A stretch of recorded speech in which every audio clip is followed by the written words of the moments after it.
So the manufacturing system is a process of arrangement and the operations of machines, tools and material people. As I already discussed that the operational management is something, the operation is something where we are converting the raw material or the inputs and transferring the inputs to a particular product. We are manufacturing the product, we are fabricating the product, we are creating the product, but this product must be the acceptable by the public.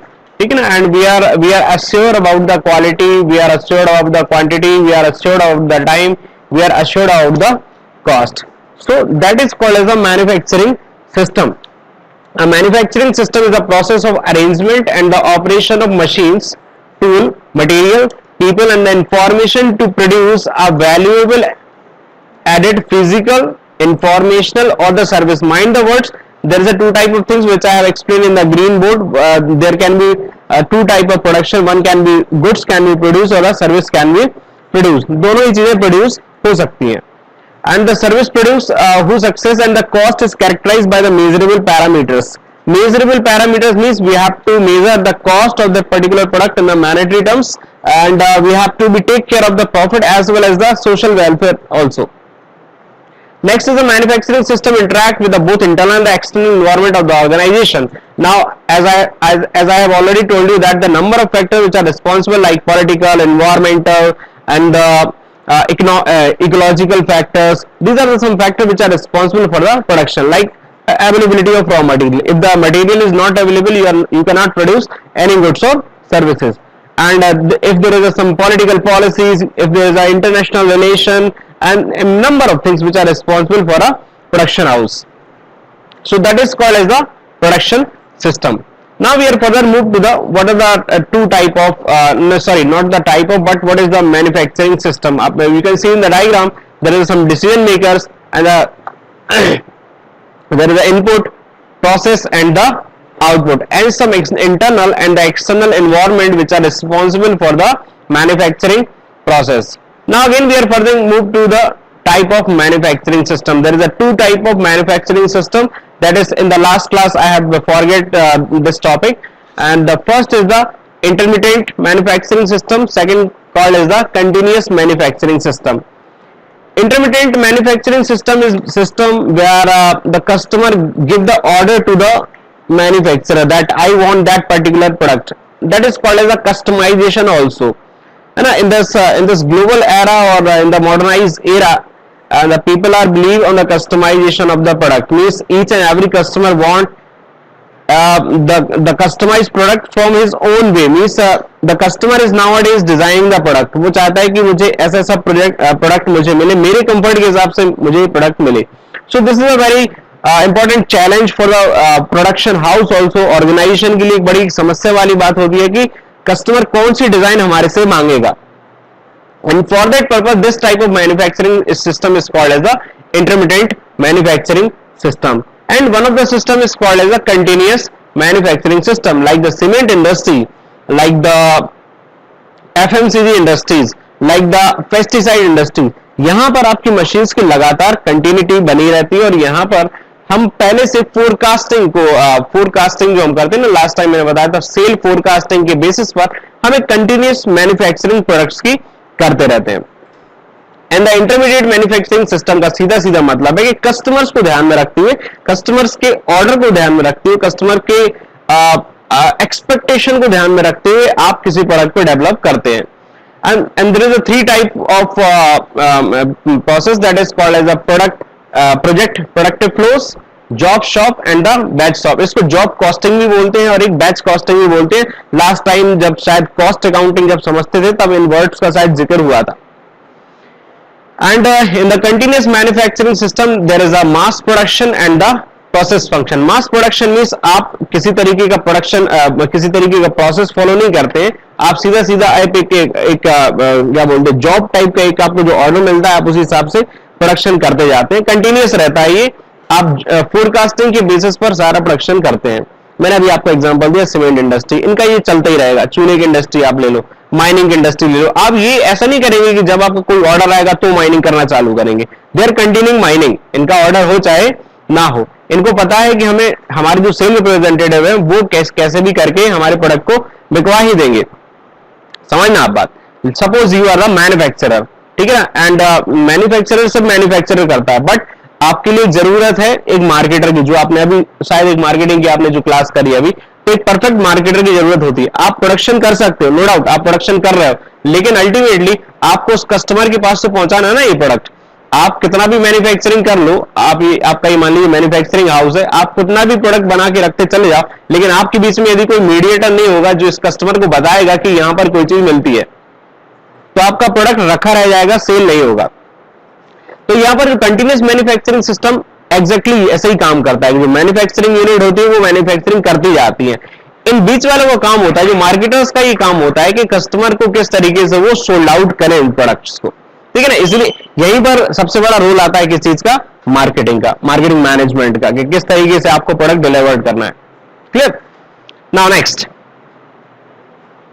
now as I already told you that intermittent production system, what is the intermittent production system, और इसके अंदर आप समझ सकते हो the intermittent means the something which start, initiate and stop at the irregular and the interval। कभी हमारा production चालू होगा, कुछ टाइम लेगा, फिर ऑर्डर आएंगे, फिर प्रोडक्शन चालू होगा, फिर होल्ड लिया जाएगा। इस तरीके से हमारा प्रोडक्शन हाउस शुरू होता है, फिर रुकता है, शुरू होता है, फिर रुकता है।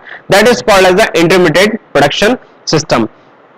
नेक्स्ट, यहां पर क्या होता है कि इंटरमीडिएट प्रोडक्शन जो सिस्टम होता है, गुड्स जो प्रोड्यूस होते हैं या फिर सर्विस जो डिलीवर्ड करी जाती है, टोटली किसके बेस पे करी जाएगी, कस्टमर्स के ऑर्डर्स पे करी जाएगी। अब बेस्ट एग्जाम्पल, छोटा सा एग्जाम्पल, शादी का टाइम चल रहा है, आप इसका एग्जाम्पल जो आपके इन्विटेशन कार्ड होते हैं, होते कि नहीं होते इन्विटेशन कार्ड, ऐसा तो नहीं है कि इन्विटेशन कार्ड छाप के रख लिए पूरे और कस्टमर को हम भेजते जाएंगे, नहीं। कस्टमर की अलग अलग डिमांड रहती है, कलर कॉम्बिनेशन कैसा चाहिए, मटेरियल कैसा चाहिए, फॉन्ट कैसे चाहिए, क्या लिखा होना चाहिए, किस रिलीजन से आपका होगा, इंग्लिश में होना है, हिंदी में होना है, एंड कितने टाइप के डिजाइन्स रहेंगे उसमें, सिंगल पेपर का रहेगा, मल्टीपल पेपर का रहेगा, फोल्डेबल पेपर का रहेगा। These all comes under the operational management. यदि छोटा सा एक पेज बढ़ा दिया जाएगा तो कितनी कॉस्ट आएगी। जनरली आप देखना, कभी आप यदि ऐसा कुछ काम कराने जाते हैं, मान लीजिए ये शीट है और मान लीजिए आपको कोई इनविटेशन कार्ड बनना है इतनी शीट में या इतनी शीट में, मतलब ये ऊपर की शीट और ये नीचे की, तो ये शीट तो वेस्ट जा रही ना।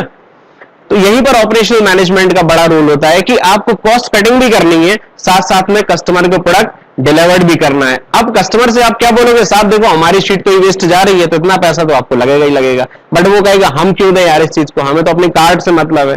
सो there is a role of the operational manager कि आप किस तरीके से आप अपना भी मैन्युफैक्चरिंग कर रहे हो, साथ साथ में कस्टमर को भी आप सेटिस्फाई करके जा रहे हो। तो इंटरमीडिएट प्रोडक्शन सिस्टम में यही बात होती है कि the products goods are produce and service are produce as per the customer order और द कस्टमर डिमांड। यहां पर सबसे बड़ी इंपॉर्टेंट होती है कस्टमाइजेशन की, क्योंकि each and everyone want their own type of product. आप एक और छोटा सा एग्जांपल ले सकते हैं मोबाइल्स कवर का। आप मोबाइल जब कवर लेते हैं तो आप जमाने भर की चीजें सोचती है, मेरे कवर में ये होना चाहिए, वो होना चाहिए, इस कलर का होना चाहिए, आप अपने हिसाब से उसको डिजाइन कराना चाहते हो। तो ये कौन से सिस्टम के अंदर आएगा, आपका intermediate production system. Next character can say that the large variety of products are produce. Obviously जब आप तरह तरह के कस्टमर तरह तरह की डिमांड कर रहे हैं तो ऑब्वियसली वैरायटी तो आपको प्रोड्यूस करना ही पड़ेगा। And variety is something as something which is change according to the preference of the customer. जो वैरायटी का मतलब होता है कि तरह तरह की क्वालिटी आप हर एक प्रोडक्ट को अवेलेबल करा पाओ, हर एक आदमी की आप डिमांड को पूरा करा पाओ, that is called as the variety. And the production of goods for the acceptable quality. मैंने पहले ही आपको कुछ चार चीजें लिखवाई थी, quality, quantity, times and cost. ये चार चीजें तो आपको मिलवाना ही है। तो आपकी जो क्वांटिटी रहेगी वो तो एक अलग चीज है, चलो quality is the most important thing in the operational management. कभी कभार आप प्रोडक्ट को बहुत अच्छा बनाने के चक्कर में कॉस्ट को भूल जाते हैं, कॉस्ट को बनाने के चक्कर में आप क्वालिटी भूल जाते हैं, ठीक है ना। मान लीजिए आप बहुत अच्छा प्रोडक्ट बनाना चाहते हैं, कस्टमर ने आपसे कोई प्रोडक्ट डिमांड करी, ठीक है ना, और तो आपका कॉम्पिटिटर सेम प्रोडक्ट किसी सेम प्राइस पर आपको डिलीवर करा रहा है, लेकिन उसने कुछ अजीब सी डिमांड रख दी जिससे आपका प्रोडक्ट क्या हो रहा है, महंगा हो रहा है। तो यदि आपका प्रोडक्ट महंगा होगा तो डेफिनेटली कस्टमर हमारे पास ना जाके किसी और के पास जाएगा। तो हमारे लिए कॉम्पिटिटिव एडवांटेज क्रिएट करना पड़ता है कि हमारा प्रोडक्ट भी, प्राइस भी हमारा ज्यादा ना पहुंच पाए और हमारी प्रोडक्ट की क्वालिटी भी मेंटेन रहे। और ये सब कैसे होगा, आगे आपको बता रहे हैं किस तरीके से रहेगा। आपको वेस्ट मैनेजमेंट पर भी ध्यान देना पड़ेगा, कॉस्ट कटिंग पर भी ध्यान देना पड़ेगा, क्वालिटी एश्योरेंस पर भी ध्यान देना पड़ेगा, और आगे बहुत कुछ है, मैं आपको बता रहा हूं। And this system is called as a flexible system. इसमें रिजल्ट नहीं रहता, आप अपनी क्वालिटी कोई भी, जैसे मैंने एक एग्जांपल दिया अभी आपको सीमेंट का, क्या आप वहां जाके बता सकते हो कि मुझे सीमेंट की इस तरीके की सीमेंट चाहिए, इस क्वालिटी की सीमेंट चाहिए? नहीं बता सकते आप, क्योंकि वहां पर एक मास प्रोडक्शन हो रहा है जहां पर आप अपनी चीज को वहां पर नहीं डाल सकते। They are producing the same quality. हाँ, उनको लगेगा कि बहुत मास पब्लिक की डिमांड है कि इसमें कुछ चेंज होना चाहिए, तो फिर चेंज हो जाता है। लेकिन यदि आप चाहो कि एक बंदे के कहने से यदि आपको चेंज हो जाए तो वो पॉसिबल नहीं है। लेकिन आप, मैंने अभी छोटा सा एग्जांपल दिया कि क्या ये आपके मोबाइल्स के कवर में एप्लीकेबल हो जाएगा कि नहीं हो जाएगा? शादी के कार्ड में एप्लीकेबल हो जाएगा कि नहीं हो जाएगा? So can we say that ये जो इंटरमीडिएट है, क्या वो स्मॉल ऑपरेशंस के लिए ज्यादा फिट रहेगा? स्मॉल ऑपरेशंस के लिए ज्यादा फिट रहेगा ये, एग्जैक्टली। बट एक और केस स्टडी में बताऊंगा आपको एटलस की। एटलस साइकिल जो आप जानते होंगे, the brand of the Atlas, इन्होंने बीच में एक स्ट्रेटजी तैयार की थी कि आप बताइए मुझे किस तरीके का सीट चाहिए आपको, किस तरीके का हैंडल चाहिए, किस तरीके का कैरियर चाहिए, टायर्स किस तरीके आप चलाना चाहते हो। So that is called as the customisation of the product. But उतना ज्यादा इनके लिए वो सक्सेसफुल नहीं रहा। इन्होंने एक वेबसाइट भी क्रिएट करी थी बीच में, मतलब आज से 5-6 साल पहले, 5-6 साल नहीं, 7-8 साल पहले की थी, जिसमें ये कस्टमाइज बाइसिकल प्रोवाइड करा रहे थे, कलर से लेके इक्विपमेंट से लेके हर एक। आप तो बस बताओ, हम वैसी साइकिल आपको प्रोवाइड कर देंगे। बट कॉम्बिनेशंस उतने अच्छे नहीं बन रहे थे, ठीक है ना। आगे आने वाला एक कॉन्सेप्ट है आपका प्रोडक्ट डिजाइन, आने वाला ही है, तो उसमें अपन डिस्कस करेंगे। So this is called as a flexible system. Now feature of intermediate production system, ये मैंने अभी टाइप करे हैं, तो स्पेलिंग मिस्टेक हो तो थोड़ा सा मजाक नहीं उड़ाना है ना, हो सकता है कुछ, अभी टाइप किया था। So the flow production is not continuous. Obviously जब ऑर्डर अलग अलग तरीके के आएंगे तो आपका जो प्रोडक्शन फ्लो रहेगा वो आपका ब्रेक होगा ही होगा, बिकॉज आप चाहते हो कि कस्टमाइज, आपके पास ऑर्डर कैसे आ रहे हैं, कस्टमाइज तरीके से आ रहे हैं, अलग अलग वेराइटी के आ रहे हैं, अलग अलग डिजाइन के आ रहे हैं, अलग अलग प्राइस के आ रहे हैं। किसी को कम प्राइस वाली चीज चाहिए, किसी को ज्यादा वाली प्राइस की चीज चाहिए, किसी को क्वालिटी चाहिए तो किसी को कम क्वालिटी वाली चाहिए। क्लियर? कोई चाहता कि मेरा काम चल जाए, कोई चाहता नहीं पैसा भले लग जाए लेकिन क्वालिटी टॉप होना चाहिए। So this type of product यहां पर आपको बनाने पड़ते हैं। And another thing is the variety of products are produce. ये वैरायटी तो मैं आपको बोल चुका हूं। Volume of production is small, मैंने अभी थोड़ी देर पहले बोला कि स्मॉल यूनिट्स पर ये ज्यादा इफेक्टिव रहता है। तो यहां पर वॉल्यूम ऑफ प्रोडक्शन क्या रहेगा, स्मॉल रहेगा। लार्ज अमाउंट पर यदि आप प्रोडक्शन कर लोगे और कस्टमर को वो चीज एक्सेप्ट ही नहीं है, डेफिनेटली आप लॉस में जाएंगे। General purpose machines are use, sequential of operation change as per the design, mind this line, sequential of the operation change as per the design। जो आप प्रोडक्शन कर रहे थे, जिस प्रोसेस से कर रहे थे, जिस डिजाइन के साथ कर रहे थे, जिस मोड ऑफ ऑपरेशन के साथ कर रहे थे, वो आपका क्या हो जाता है, चेंज हो जाता है as per the design. Clear? मैंने अभी आपको दो एग्जांपल, जैसे बहुत विजिटिंग कार्ड का भी आप एग्जांपल ले सकते हैं। विजिटिंग कार्ड में किसी को पतला विजिटिंग कार्ड चाहिए, किसी को मोटा विजिटिंग कार्ड चाहिए। आपके मोबाइल का आप एग्जांपल ले लो कि आप पता चला उस पर किसी की फोटो प्रिंट कराना चाहते हैं, लिखवाना चाहते हैं या कुछ भी कराना चाहते हैं, तो आपका ये जो ऑपरेशंस होता है ना, सीक्वेंस ऑफ ऑपरेशन, ये आपका डिजाइन के अकॉर्डिंग क्या हो जाता है, चेंज हो जाता है। कोई पता चला ऐसी डिजाइन है जिसमें ज्यादा इंक लग रही है, मान लो किसी मोबाइल शॉप वाले ने क्या कहा, 100 रुपीज पर डिजाइन कवर की। कोई इनमें से, आप में से कोई एक गया, बहुत ही सिंपल सी डिजाइन थी, कम इंक लगी। एक कोई गया, उसने पता चला ऐसी डिजाइन चूज करी कि पूरे कवर में इंक ही इंक लग रही है। तो यहां पर ऑपरेशनल मैनेजर को, ये ऑपरेशनल मैनेजर ही है, ये जो काम कर रहा है, उसको ये सोचना पड़ता है कि मुझे कितनी कॉस्ट पर कितनी इंक वगैरह यूज, मुझे मतलब मीन बनाना पड़ता है, एवरेज बनाना पड़ता है कि कितनी कॉस्ट में मुझे कितनी इंक का यूज करना पड़ेगा।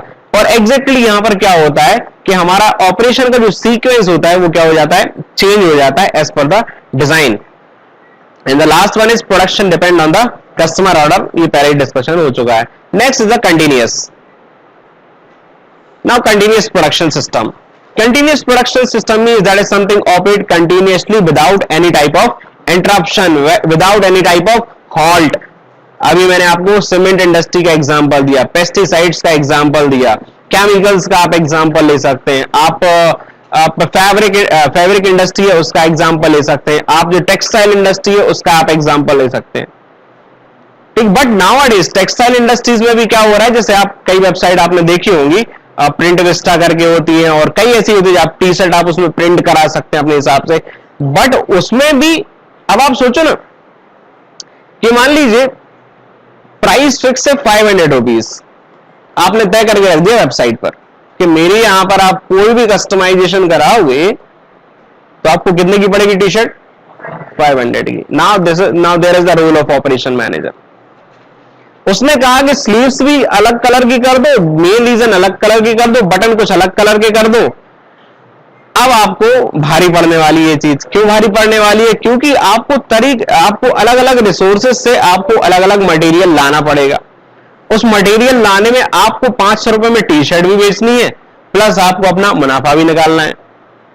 भाई धंधे में मुनाफा ना हो तो आदमी क्या करेगा, कोई मतलब ही नहीं है इसका, ठीक है ना। तो यहां पर जो कस्टमाइजेशन है इसमें प्रोडक्शन मैनेजर का सबसे बड़ा रोल होता है कि आपको कॉस्ट कटिंग के साथ साथ आपको प्रोडक्शन बेस्ट क्वालिटी में देना है, ठीक है ना। अब तो कई बार क्या होता है कि आप कस्टमर से बोल नहीं पाते, लाइक प्रोडक्ट की ज्यादा वैल्यू पहुंच गई है कि भाई मान लीजिए आपका प्रोडक्ट बन रहा है 510 रुपए का, लेकिन आप पहले से बोल चुके हो हम आपको कितने में डिलीवर कराएंगे, 500 में डिलीवर कराएंगे।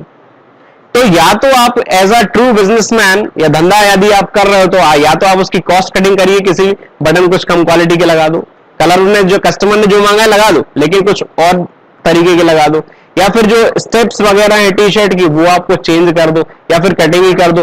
कुछ एरिया ऐसा कि जो सिलाई महंगी पड़ रही थी आप अच्छी मशीन से सिलाई कर लो, तो यहां से कॉस्ट कम हो जाएगी। और ये जो कुछ भी मैं आपको बता रहा हूं ना, ये जो कुछ भी हो रहा है, this is called as a operation, this is called as a operation. गाड़ी बनना, गाड़ी की मैन्युफैक्चरिंग होला, साइकिल को असेंबल करना, बाइक को असेंबल करना, this is all called as the operation. आपको क्या लगता है कि जब किसी भी गाड़ी मैन्युफैक्चरिंग होती होगी, गाड़ी प्रोड्यूस होती होगी, तो सबसे इंपॉर्टेंट फैक्टर तो उसका डिजाइन आता है। और डिजाइन कैसे आता है कि आपके ऊपर, आप जैसे यंग या हम जैसे यंग लोग डिसाइड करते हैं कि ये वाली चीज मेरे लिए कंफर्टेबल है या नहीं है। एक एक चीज आप किसी गाड़ी की सीट को भी यदि आप चेंज कराना चाहते हैं ना, तो प्रोड्यूसर को उसकी कॉस्ट जो है, कॉस्ट में तुरंत चेंज आ जाएगा। आप चाहते हो कि मेरा जो बाइक का जो एक्सेलरेटर है वो शायद स्मूथ काम नहीं कर रहा और स्मूथ होना चाहिए, तो कंपनी को जब ये बात पता चलेगी, उसी प्राइस में उनको अच्छा एक्सेलरेटर प्रोवाइड कराना है। आपको पता चला कि ग्रिप होना चाहिए उसमें, आपको पता चला कि आप चाहते हो कि नहीं हमारी नॉर्मल बाइक है लेकिन सीट रॉयल एनफील्ड जैसी होनी चाहिए, लगना चाहिए, तो अगेन ये बात कहां जाएगी, मैन्युफैक्चरर के पास जाएगी। तो सीट तो वो आपकी चेंज कर देंगे, लेकिन आपको उतनी कॉस्ट में वो प्रोवाइड नहीं करा पाएंगे, लेकिन कस्टमर तो चाहता है ऐसा हो जाए। फॉर दैट पर्पस आपको मशीन, मैंने लास्ट टाइम कुछ बताया था ना, प्लानिंग, शेड्यूलिंग, मशीन के कुछ टाइप बताए थे, तो वहां पर फिर आपको चेंज करना पड़ता है। अगेन आपको यह भी सोचना पड़ेगा कि ये मास प्रोडक्शन वाला है कि इंटरमीडिएट वाला है, कि यदि तुरंत के लिए कोई ऑर्डर आया है तो आप अपनी फैक्ट्री में इतना सब चेंजेस नहीं करोगे। छोटा मोटा कोई ऑर्डर आया आप इग्नोर कर दोगे। हाँ, कोई बड़ा ऑर्डर आया है कि पूरे देश में एक्सेप्ट नहीं हो रही है हमारी बाइक, तो डेफिनेटली फिर आप एक नए मशीन्स की तरफ जाओगे, नए प्लांट की तरफ जाओगे, नई डिजाइन की तरफ जाओगे, ठीक है ना। चलिए, in this continuous production system goods are produce constantly and as per the demand forecast. आप पहले से ही डिमांड फोरकास्ट कर लेते हैं। लेट्स से छोटा सा एग्जांपल, दिवाली मान लीजिए आएगी आज से 5-6 महीने बाद, जब भी आएगी, तो डेफिनेटली यहां पर जो वाहन होते हैं या फिर जो व्हीकल्स होते हैं वो उठने ही उठने हैं। एंड कंपनी जो होती है वो पहले से ही अपने पिछले 2-3 साल के डेटा को उठाकर देखती है कि मेरे कितने प्रोडक्ट इस साल बिक सकते हैं, या फिर पहले से कितने व्हीकल्स की बुकिंग हो गई है, और उसी के बेसिस पर हमारी क्या चलता है, कंटिन्यूअस प्रोडक्शन सिस्टम चलता रहता है। कॉन्स्टेंटली ये लोग प्रोडक्ट को बनाते रहते हैं, क्यों, और गोडाउन्स में रखे रहते हैं। उनको पता है कि एट अ टाइम क्लियरेंस करने से अच्छा है कि अभी से हम बना के रखें और लास्ट में जब मौका आएगा पूरे प्रोडक्शन को अपन क्या करेंगे, क्लियर आउट कर देंगे, क्लियरेंस पे दे देंगे। ठीक है ना। मान लीजिए एटेड आपने, यदि बहुत सारे लोग यहाँ पे कार वार होगी, सबके पास बाइक वाइक होगी, कार में सबसे ज्यादा समस्या जाती है कि नंबर लगाने पड़ते हैं, वेटिंग आती है 3-3 महीने 4-4 महीने, क्यों आ रही है? क्योंकि आप टाइम पर, ये जो मैंने 4 बताया ना, QQTM, आप टाइम पर क्या नहीं कर पा रहे हो, डिलीवर नहीं कर पा रहे हो। ऐसे में क्या होगा, मान लीजिए यदि कोई कस्टमर, आप में से कोई चीज यदि चाहते हैं कि नहीं मुझे तो हुंडई पे ही जाना है, तो आप टिके रहोगे, लेकिन आपको लगता है नहीं यार मुझे तो अर्जेंट, मेरा मुहूर्त निकल रहा है वगैरह वगैरह, तो हो सकता है आप किसी और ब्रांड पर क्या कर जाओ, स्विच कर जाओ। सो that is the problem with the companies. यदि आप टाइम पर डिलीवर नहीं कर रहे हो तो डेफिनेटली ये एडवांटेज किसको मिलना है, कॉम्पिटिटर्स को मिलना है, आपको नहीं मिलने वाला। Next is goods are produce on a large scale for the stocking and selling. जो मैंने बात बोली है कि आप पहले से इसका क्या करते हैं, स्टॉक बना के रखते हैं और मौका आने पर इसको क्या कर देते हैं, सेल कर देते हैं। Next is the input and output are standardized along with the production process and the sequence। आप जो भी इनपुट एंड आउटपुट रखते हो आप अपने प्रोडक्शन हाउस में, उसको आप क्या करते हैं, स्टैंडर्डाइज करते हैं as per the forecasting, as per the sales and as per the process and as per the sequence. Clear? Now what are the characteristics of continuous production system in the next page? Characteristic और the feature, there are some features. Flow production is continuous, product are standardised, मतलब यहां पर ज्यादा कुछ change नहीं आता, monotonous रहता है प्रोडक्ट हमेशा, चेंजेस आएंगे तो कई सालों बाद आएंगे। ठीक है ना, जैसे आप एग्जांपल ले लीजिए, आप CD डिलक्स का एग्जांपल ले लो, आप स्प्लेंडर का ले लो, और इनमें आपको कोई मेजर चेंजेस समझ में नहीं आएंगे, है ना। आएंगे चेंजेस भी तो कब आएंगे, 2-4 साल बाद आएंगे। ठीक है ना, तो इनके प्रोडक्ट क्या रहते हैं, स्टैंडर्डाइज रहते हैं। Product are as per the quality standard, बाकायदे जो ISO होते हैं उसके अकॉर्डिंग रहता है। और anticipation of demand is another features. Standardisation, routing, sheets and scheduling are prepared. What is the scheduling? Scheduling means आपको पहले से टाइम तय करना पड़ता है। मैंने शेड्यूलिंग की शायद पहले डेफिनेशन दी थी कि वर्कर कितने टाइम पर काम करने हैं, प्लांट कब चालू होना है, कितने टाइम पे चालू होना है, कैसे चालू होना है। ठीक है ना, टाइमिंग्स क्या रहेगी, ऑफिस की टाइमिंग्स क्या रहेगी, प्लांट को कब लाना है, कैसे लाना है, that is all comes under the scheduling. Clear? The time factor, we can say that the time factor is called as the scheduling. Next one is the product design. The next most important thing is, because we have learned two system, that is the intermittent and the continuous production system. दो हमने पढ़ लिए, एक पढ़ लिया intermittent होता है, एक आपका क्या रहता है, कंटिन्यूअस रहता है। कंटिन्यूअस में आप ज्यादा प्रोडक्ट को डिजाइन चेंज नहीं कर सकते, लेकिन इंटरमीडिएट में आप प्रोडक्ट की डिजाइन आप चेंज कर सकते हैं। But the question is what is product design and why it is comes into the picture and in the recent era or recent industry, या फिर आप बोल सकते हैं recent time में ये सब क्यों इतना ज्यादा ध्यान दिया जा रहा है?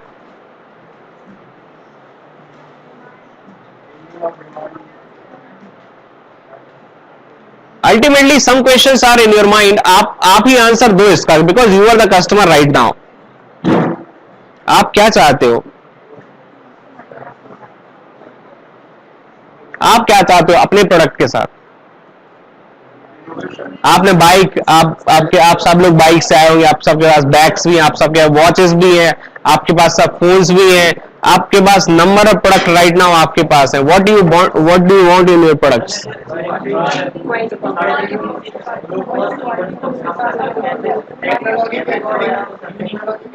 एक मिनट, हाँ प्लीज, आप क्या बोल रहे हैं?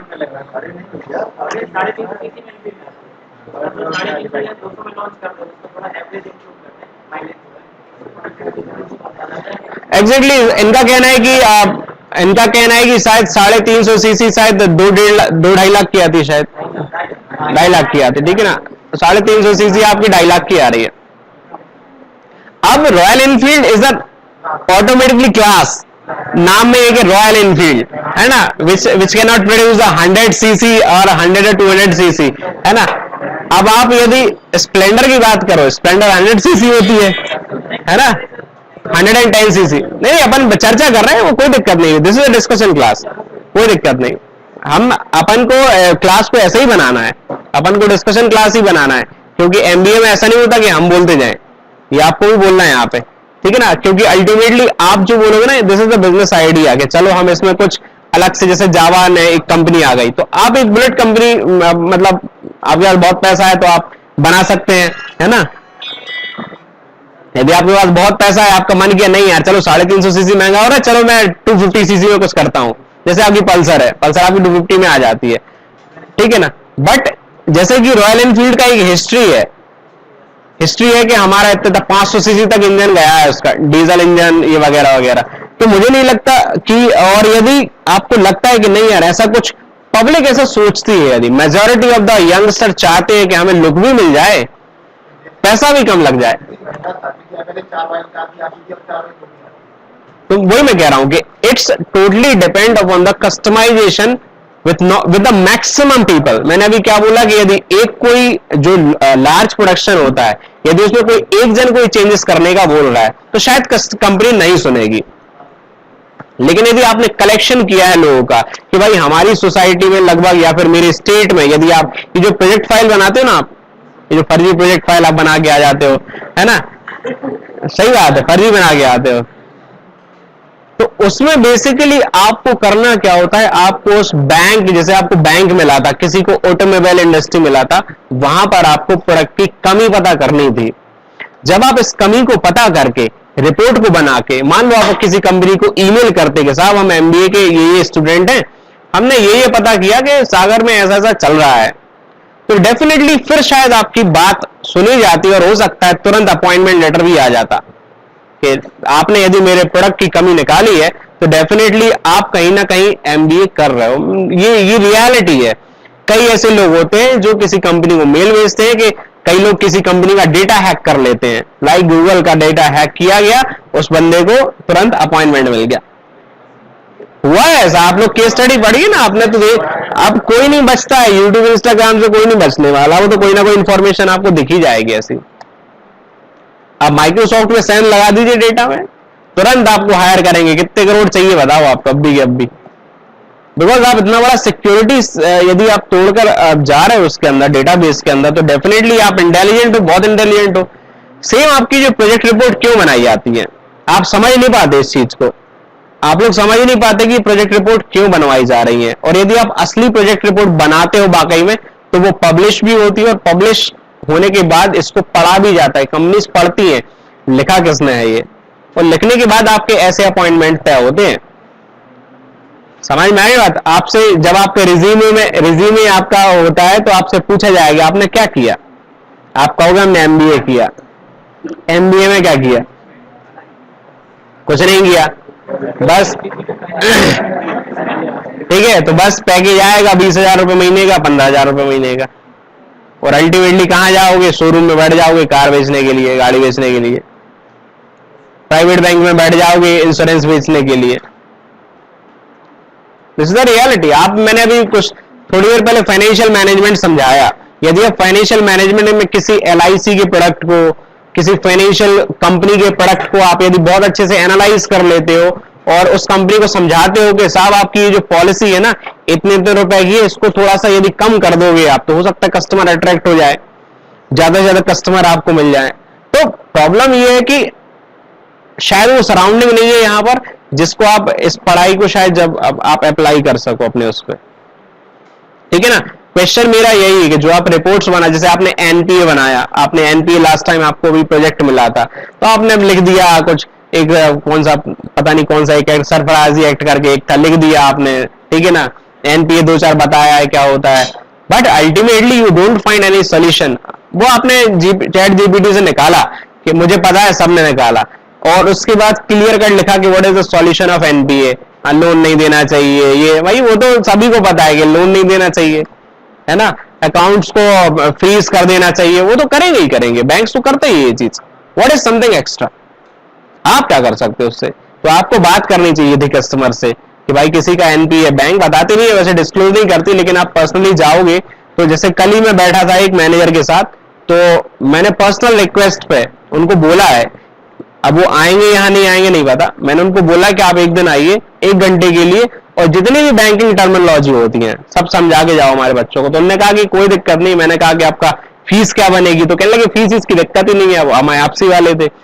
तो पॉसिबल यदि होता है आपके लिए तो शायद ऑनलाइन या फिर मैं यहीं पर उनको बुला के with the permission of the head of the department मैं कोशिश करूंगा कि लोगों को यहाँ पे बुलाया जाए हर 2-4 दिन में कुछ ना कुछ, मतलब चूंकि क्या है हम लोग बड़ी छोटी पोजीशन पर हैं, कुछ भी हम लोग करेंगे तो अरे तुम बड़े वो बन रहे हो, क्या जरूरत है, तो मे बी, बट हम लोग कोशिश कर रहे हैं, बात कर रहे हैं कहीं ना कहीं आप लोगों को, तो पॉसिबली शायद अगले वीक या 2 वीक बाद वो आपको मतलब आए, ठीक है ना। सेंट्रल बैंक के जो रीजनल मैनेजर है वो भी अपने कॉन्टेक्ट्स में है, तो वो भी आपको बहुत कुछ बैंकिंग टर्मिनोलॉजी आपको बता के जाएंगे, ठीक है ना।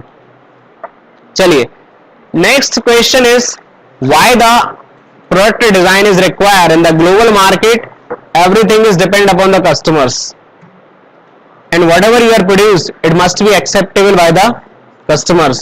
As I already told you that if the customer is not accepting your product, whatever your ideas, if your idea can be very fine, आप बहुत अच्छा प्रोडक्ट बना रहे हो, सब कुछ अच्छा कर रहे हो, लेकिन यदि कस्टमर उसको एक्सेप्ट नहीं कर रहा है तो आपका प्रोडक्ट फेल कहलाएगा। क्लियर। चलिए अब हमें किस मार्केट को, छोटे मार्केट को या बड़े मार्केट को, हमें प्रोडक्ट डिजाइन किस मार्केट में सोचना चाहिए?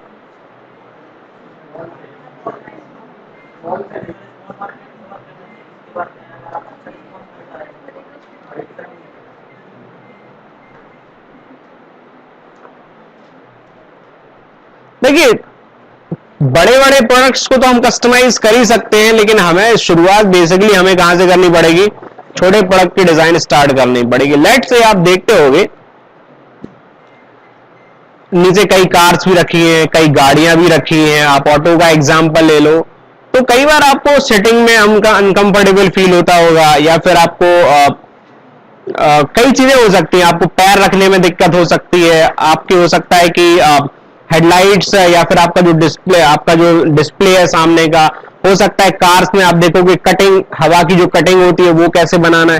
तो यहां पर सिर्फ प्रोडक्ट को डिजाइन करना ऐसा नहीं है कि अगर नहीं गाड़ी बहुत ऊंची है उसको ऐसे कर दो, ऐसा पॉसिबल नहीं है भाई, आपको वहां पर फिजिक्स भी लगानी है, ठीक है, कि हवा की कितनी कैसी क्या कटिंग होना चाहिए, गाड़ी कितनी चौड़ी होनी चाहिए, लंबी कितनी होनी चाहिए, ऊंची कितना होना चाहिए, यहां पर पूरे डायमेंशंस भी यूज करते हैं।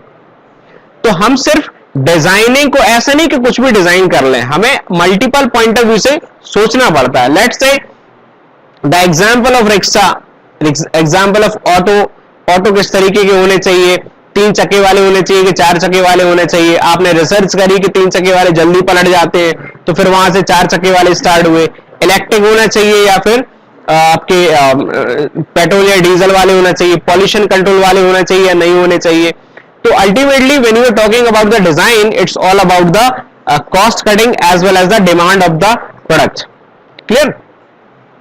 तो हम शुरुआत में स्मॉल मार्केट और देन इसके बाद लार्ज मार्केट में कर सकते हैं कवर। और मैंने एग्जांपल अभी आपको दिया, लाइक छोटा सा एग्जांपल आप ले लें, कार का ही किसी का एग्जांपल ले लें। यदि आपको छोटी सी चीज स्टीयरिंग पसंद नहीं आ रही है, आपको गियर पसंद नहीं आ रहे हैं, यदि आपको आगे की डिस्प्ले पसंद नहीं आ रही, आप चाहते हैं कि ऐसी होनी चाहिए, तो डेफिनेटली या तो उसकी कॉस्ट बढ़ने वाली है, और उस कॉस्ट को यदि आपको नहीं बढ़ाना है तो आपको जो आप मॉडिफिकेशन चाहते हो तो उतना अच्छा मॉडिफिकेशन नहीं मिल पाएगा जिस तरीके का आप चाहते हो।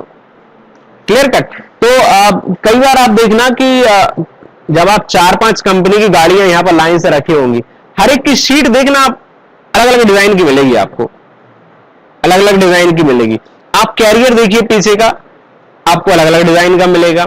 आप फ्रंट लुक देखिए, वो हर एक चीज का अलग अलग मिलेगा। किसी में फाइबर ज्यादा यूज हुआ होगा, किसी में लोहा ज्यादा यूज हुआ होगा।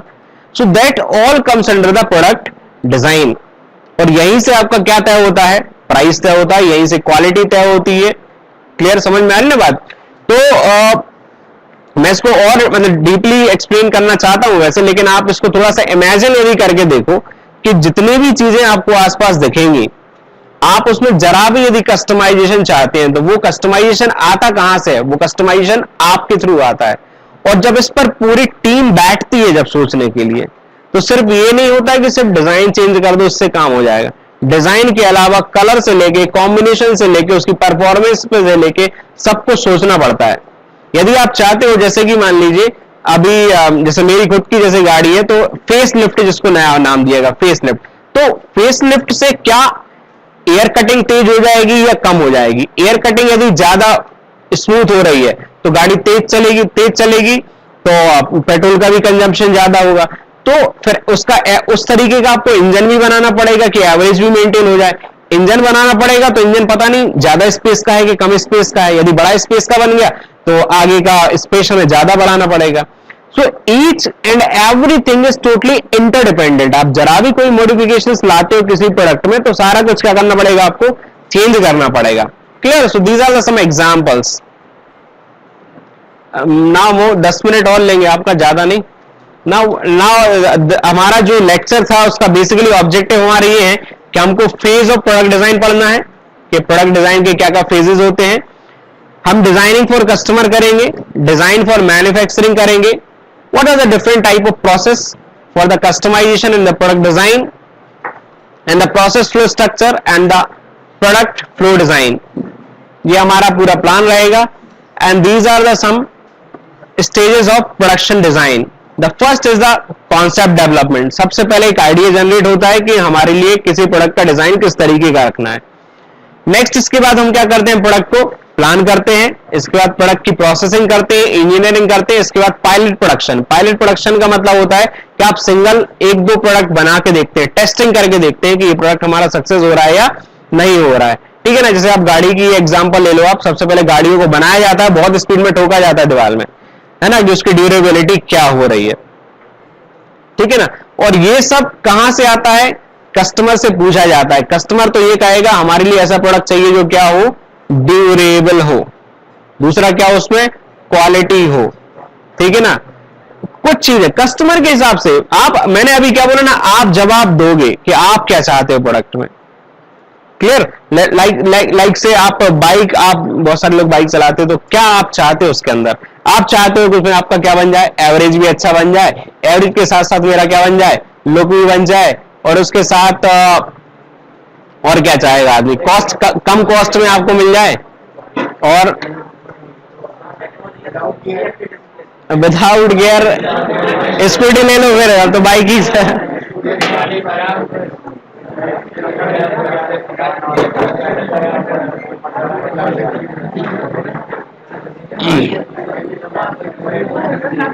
चलिए एक मिनट।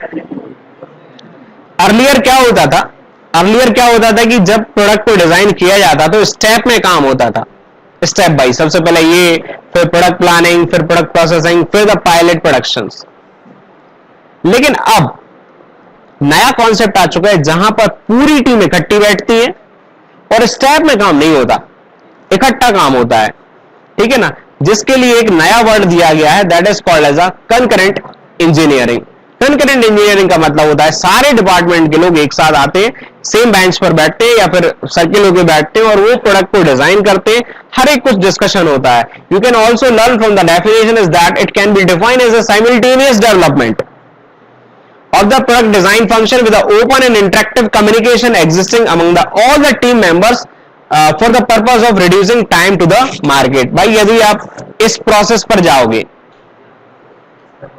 स्टेप बाय स्टेप तो आपको काफी टाइम लगेगा, तो आपका जो कॉम्पिटिटर रहेगा वो इस चीज का एडवांटेज ले जाएगा। इसीलिए नया कॉन्सेप्ट आया, that is called as a concurrent engineering, जहां पर सेम डेस्क पर सारे लोग बैठकर, ऑल द टीम मेंबर्स किस लिए बैठते हैं, आपका क्या बच जाए, टाइम बच जाए, कॉस्ट भी कम हो जाए, क्वालिटी भी आपकी इंप्रूव हो जाए, और last and but not the least is the reliability. ये सारी चीजें जल्दी से जल्दी आ सके, इसलिए आप कंकरेंट इंजीनियर को अडॉप्ट करते हैं। ठीक है ना?